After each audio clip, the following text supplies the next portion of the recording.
Alors, premier test technique, on m'entend. Fabuleux. Alors, deuxième test technique, le retour. Il est là. Je vais commencer par me présenter très rapidement. Bonjour à toutes et à tous, moi je m'appelle Julien, je vais vous le dire très simplement. Je suis celui qui essaye de mettre de la mobilité dans le tourisme. Et par moment, j'essaye aussi de faire en sorte que le tourisme intègre la mobilité intègre le tourisme, tout ça.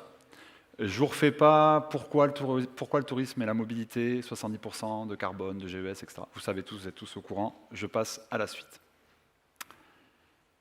Je vais vous parler du lien justement entre la mobilité, le transport et le tourisme au travers d'un exemple, la Suisse. Alors pourquoi le titre, les dessous de la Suisse? J'ai mis du temps à le chercher et à le trouver. Ça aurait pu être ça, et en même temps vous vous posez quand même deux questions. C'est-à-dire vous vous dites, déjà, est-ce que vraiment vous accepteriez de porter un calbut avec le drapeau de votre pays? Positionné de cette manière-là, et puis en même temps, vous ne voyez pas trop un Suisse là-dedans. Ce n'est pas la première image que vous avez du Suisse. Je vous aurais dit éventuellement un Californien, où ça aurait bien marché. Du coup, ce n'est pas tout à fait ça, mais quand même, ça reste la Suisse. Et pour devenir un peu sérieux, enfin, vous, moi, ça va être compliqué, mais pourquoi la Suisse sur le sujet mobilité et transport? Parce que moi, j'ai eu l'occasion de beaucoup me déplacer. Le nom de ma boîte, l'explorateur de mobilité, c'est pas besoin de l'expliquer là aussi. Et je pense que c'est un des meilleurs exemples qui existent pour lier ces deux thématiques et pour faire en sorte que le transport ne soit pas une difficulté, mais finalement une des super manières de découvrir le pays. Le problème, quand il y a un modèle, la Suisse c'est génial, sur le vélo plus train c'est les Pays-Bas, sur d'autres sujets, d'autres pays à chaque fois viennent comme des modèles, comme des exemples, c'est qu'on a souvent quand même tendance à un peu fantasmer les choses. Donc là, ce que j'ai voulu faire pendant 15 minutes, c'est vous dire, ok, on va prendre 7-8 ingrédients à peu près du succès du lien entre mobilité et tourisme en Suisse. Et je vais essayer de vous expliquer ce que c'est, à quoi ça sert, mais surtout les dessous. Ah, j'aurais pu appeler ça la tambouille, la cuisine, le back-office, le back-end pour ceux qui travaillent dans le dev. Mais c'est ça l'idée. Et l'idée, c'est de se dire, est-ce que dans ce pays, on est capable de laisser sa voiture au garage, de se déplacer autrement, et si oui, comment, et grâce à quel ingrédient? Je crois qu'il y en a 7-8. Le premier, c'est celui-là, que j'adore. Un des premiers freins à l'utilisation d'une offre de transport alternative à la voiture dans un pays qu'on ne connaît pas, d'autant plus quand on ne le connaît pas, c'est combien ça va coûter, où je vais acheter mon titre de transport, et là on commence à être hyper stressé, en gros on prend la bagnole.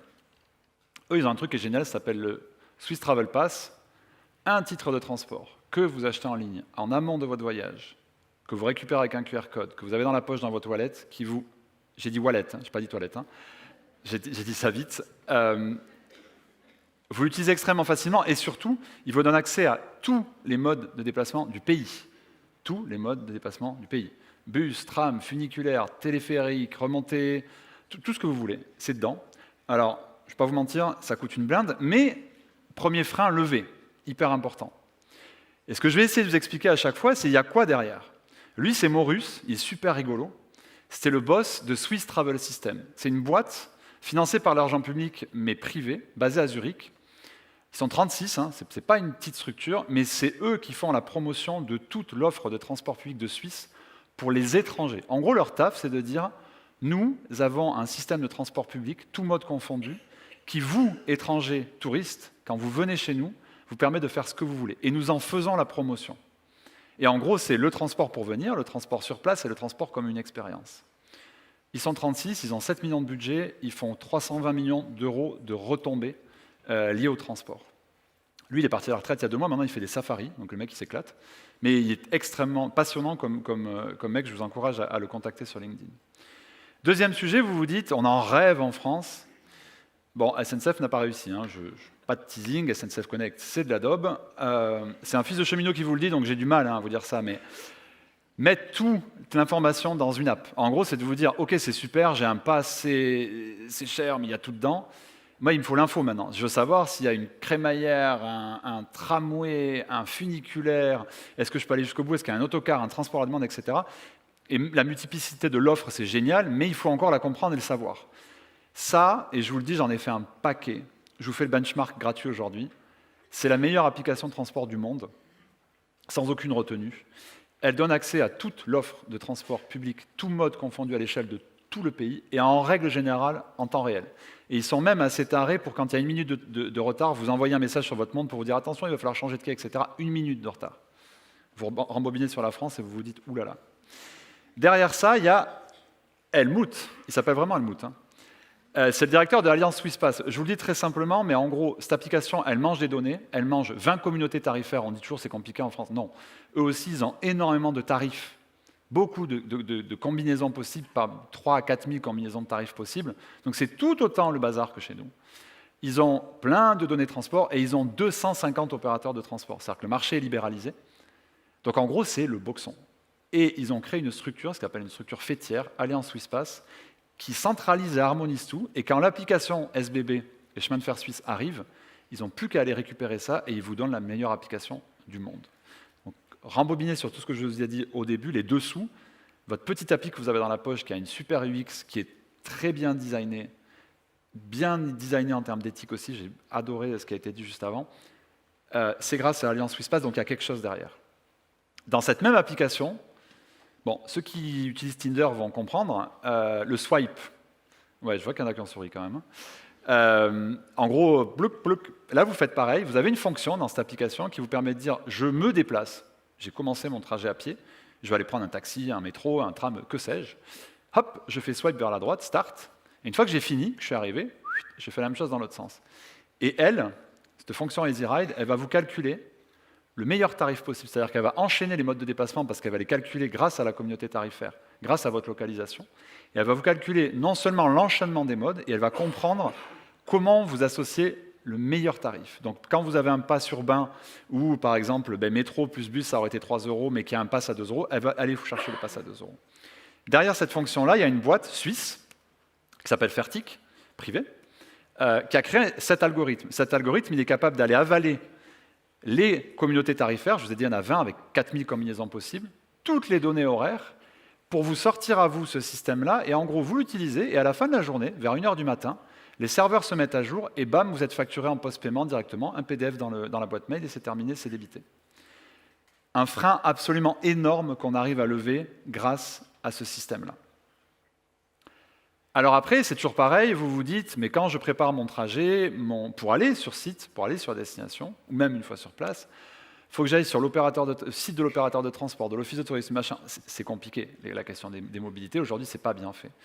Eux, qu'est-ce qu'ils ont dit? On va créer une plateforme qui s'appelle Travel Switzerland, où il y a tout ce qui concerne le train, le bus, je dirais plutôt l'autocar, en fait, interurbain, et le bateau.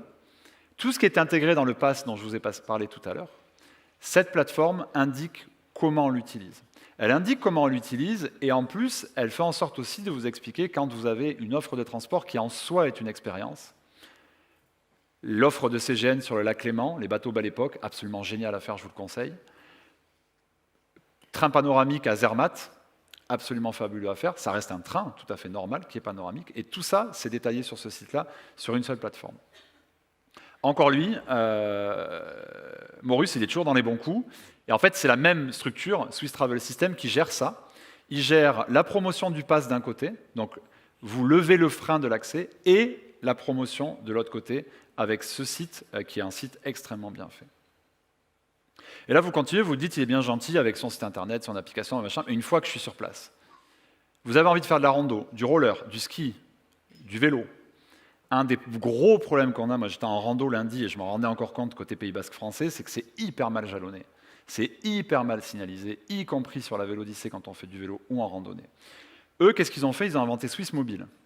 Swiss Mobile, c'est partout où vous allez, y compris au fin fond de la montagne, dans la Suisse italienne, dans la Suisse allemande, peu importe où vous êtes, dans le Valais, à côté de Zermatt ou autre, vous avez du jalonnement de la signalétique de manière extrêmement bien faite, standardisée, partout, et quel que soit le mode de déplacement utilisé pour vos loisirs.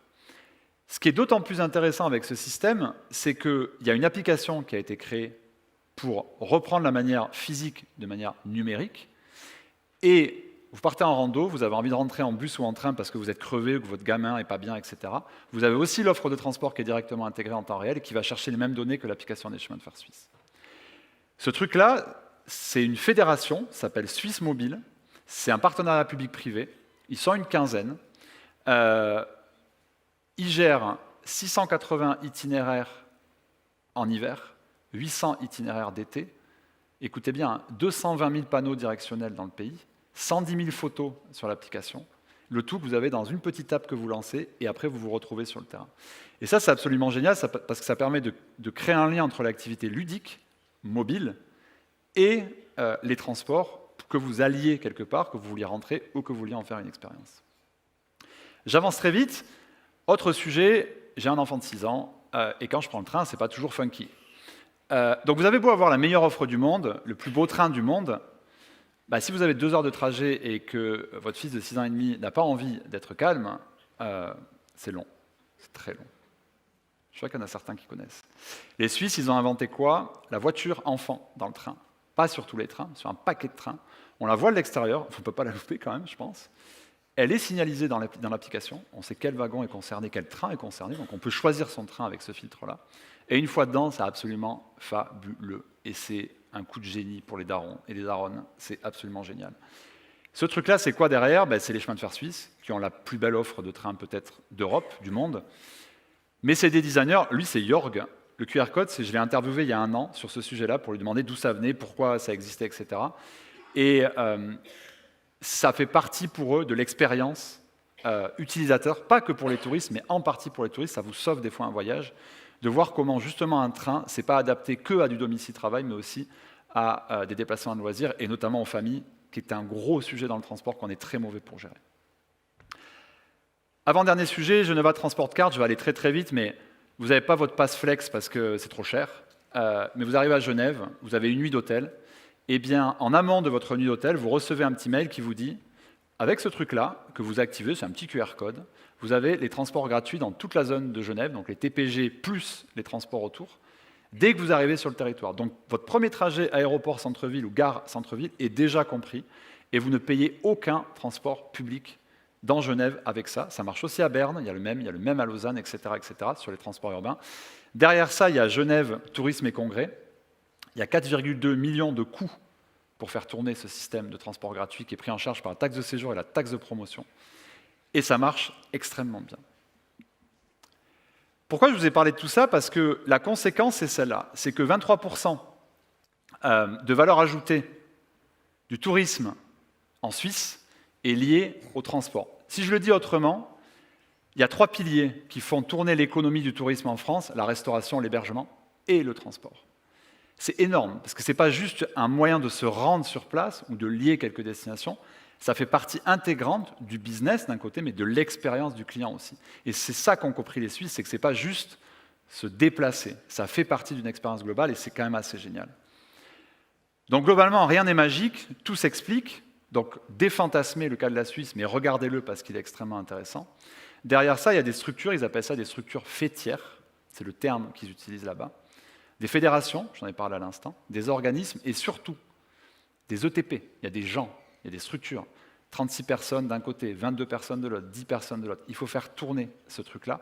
Pourquoi? Parce que c'est comme dans l'informatique, un back-end complexe. La boutique, les dessous, c'est très compliqué en Suisse, comme chez nous, pas plus, pas moins. Mais si c'est bien géré, ça assure un front-end, donc ce que vous voyez quand on parle d'informatique, très très simple. Et bien souvent d'ailleurs, quand le front-end est très facile, c'est que le back-end est extrêmement complexe, ça a été bien géré. Minute auto-promo, j'ai 1 minute pour le faire, donc je vais en profiter. Si le sujet vous intéresse, j'ai monté une masterclass qui a lieu pile dans 1 mois, c'est pas fait exprès, c'est le hasard, honnêtement. Que vous dire là-dessus? Il reste 5 places, c'est à Biarritz. Une journée où on va parler du cas suisse, donc le sujet c'est comment concilier la mobilité et le tourisme. On parle du cas suisse pendant une journée avec directeur de Swisspass, de Fertig, de Mobility. Ça va être vraiment cool, on mange très bien. Le lendemain, on fait une immersion de terrain où on va tester ce qu'on a appris la veille et on va venir y mettre en face des objets opérationnels extrêmement concrets suite à des missions que j'ai eues en Occitanie, en Aquitaine, aux Pays-Bas notamment. Et on va essayer de décrypter ça en atelier l'après-midi. Ça dure 2 jours. On mange super bien, c'est méga fun, et si ça vous intéresse et que vous cliquez sur ce QR code et que vous venez me voir, je mets 25% de réduc pour ceux qui s'inscrivent en premier. L'idée, c'est pas que je recherche à remplir le truc, c'est que plus on est, plus ça sera facile de bosser dans les ateliers et plus ça sera cool. Autopromo, parenthèse terminée, 2 secondes. Merci 1000 fois pour votre écoute.